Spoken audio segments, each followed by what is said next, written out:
വരികയാണ്.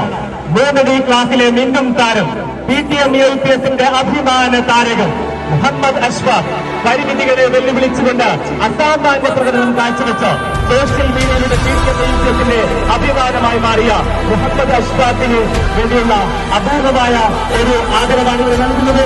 അഷ്ഫാഖിന് വേണ്ടിയുള്ള ഈ സ്നേഹാദരവ് നൽകുന്നതിന് വേണ്ടി PTM AIPSന്റെ ഈ വേദിയിലേക്ക് സ്നേഹാദരപൂർവ്വം ക്ഷണിക്കുന്നു.